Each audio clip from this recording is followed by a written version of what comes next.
Süreci değerlendirirken zaten çatışmanın olmaması, insanların yaşamını yitirmemesi başlı başına çok önemli bir kazanımdır.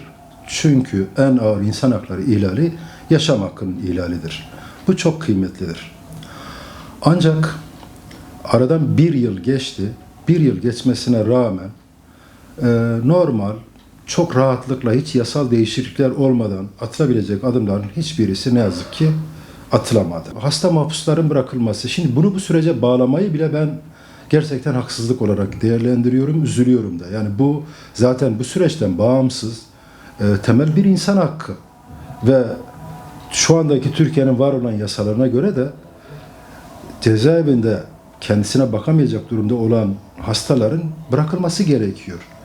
Ancak bu iktidar ne yazık ki hani bu süreci başlatırken işin demokrasi ayağını ne yazık ki gerçekleştirmiyor, ondan uzak duruyor. İşte hasta mahpuslar olayı var. Bir de halen işte bu cezaevi gözlem heyetinin raporları var. Yani 30 yıl yatmış bir insanı siz tekrar çağırıp oraya pişman mısınız diye soru sorarsanız bu gerçekten çok anlamsız olur. O insana saygısızlıktır da. Yani 30 yıl boyunca bütün haklarından mahrum olarak yaşamını sürdürmüş bir insana bu soruyu sormak abesle iştigaldir. Çünkü zaten pişman olsaydı bu 30 yılı yatmazdı. Mahkemeler vardır. Mahkemelerin verdiği cezalar vardır. Şimdi mahkemelerin verdiği ceza üstüne ayrıca böyle bir kurulun ceza verilme yetkisi hangi hukuksal tanıma girer bilemiyorum. Yani şimdi bu siyasi mahpusların bırakılmaması ayrı bir soru işareti. Yani bu kuşkulardan ziyade bizim odaklanmamız gereken şey bu temel insan hakları noktasında mücadele etmek. Yani biz iktidarın insafına bunu bırakamayız. Sivil toplum örgütleri, sendikalar, halkı bu konuda ikna ederek ve halkın da bunu ısrarla talep etmesini. Şimdi bunu yaparsak bu iktidarın kendince belki planları vardır. O planları da boşa çıkarmış oluruz. Güçlü bir sahiplenme gerektiriyor. Örneğin Bahçeli mecliste ne dedi? Yani Öcalan gelsin dedi bu kürsüden örgütü lağvettiğini, silahları bıraktığını söylesin, Umut hakkında yaralansın dedi. Şimdi bu bir sözdür. Şimdi bu söz verildi. Fethi Yıldız sürekli bu açıklamaları yapıyor. Hani böyle gerçekten beklemediğimiz açıklamalar yapıyor ama fiiliyete yansıyan bir şey yok. Ancak yani mesela Öcalan, PKK, örgüt kendisi kendi atması gereken adımların hepsini attı. Beri taraftan, karşı taraftan adım yok.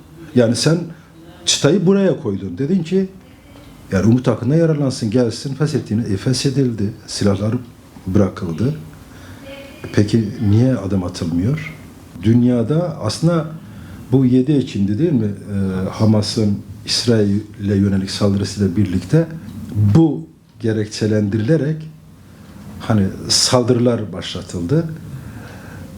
Onunla birlikte başlayan bir süreç aslında hani dünyada yeni okumalar yapmak gerekir. Bir insan hakları krizi, yani çoklu bir insan hakları krizi yaşanıyor. Yani insanoğlu yıllarca mücadele ettiği bir takım antlaşmalar ortaya koydu.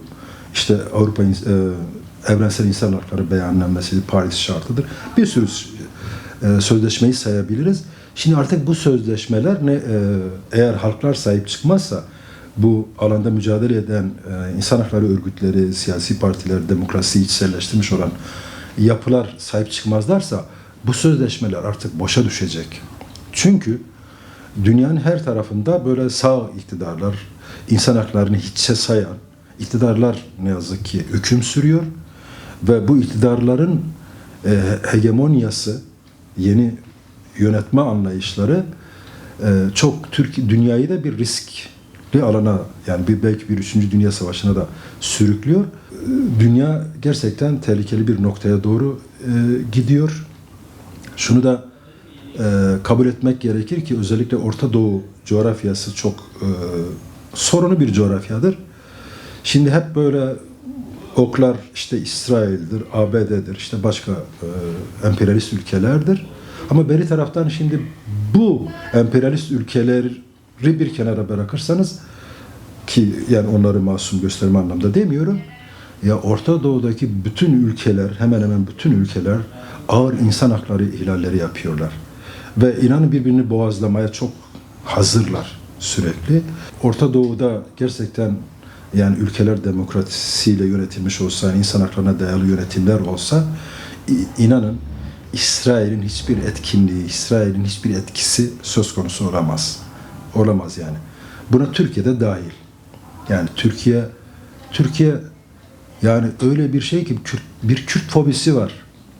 Yani Kürtlerle barışan, Kürtlerin temel hak ve özgürlüklerine saygı duyan bir Türkiye ve aynı zamanda tabii sadece Kürtler dışında diğer halklara da temel hak ve özgürlükler temelinde yaklaşan bir Türkiye Orta Doğu'da gerçekten daha onurlu bir ülke olur, saygın bir ülke olur. Belki kendi coğrafyasında hani böyle barışı başka ülkelerde taşıyan, onları da etkileyen, onlara da örnek olan bir ülke konumuna yükselebilir. Yani o Kürt fobisinin mutlaka yenilmesi gerekir.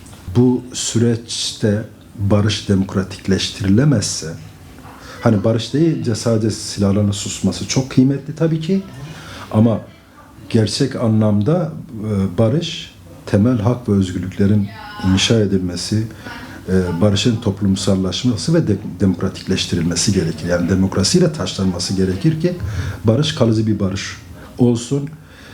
Hani biz geçiş dönemi adaletiyle ilgili konferans yaptık biliyorsunuz. Çeşitli barış konferansları yaptık. Yüzleşmeler, işte hakikatlerin araştırılması, yani bunlar olmadan insanların yaralarının da onarılması gerekir. Yani yıllarca uygulanan katliamlar var. En son yani hani diyelim ki bir sürü olay var ama yani Roboski'de F-16'la bombalanan çocuklar var. Şimdi hala bunun failleri ortada yok. Yani devlet çıkıp bu konuda özür dileyerek ve failleri de yargılayarak, cezalandırarak bir adım atmazsa o insanların içindeki o acı artarak devam edecek. Yani bu acının dinmesi için o yüzleşmenin ve hem yüzleşecek, özür dileyecek ve tazmin edecek yani. Tazmin etmezse bu şey devam eder. Kırılganlıklar devam eder. Yani Türkiye'de ağır insan hakları ihlalleri ne yazık ki uzun zamandır yaşanıyor ama tekrar söylüyorum son cümle olarak silahların susması, çatışmasızlığın yaşanıyor olması insan hakları örgütleri olarak bizler aslında çok kıymetlidir, çok değerlidir. Çünkü o zaman bizim söz söyleme gücümüz daha da artacaktır.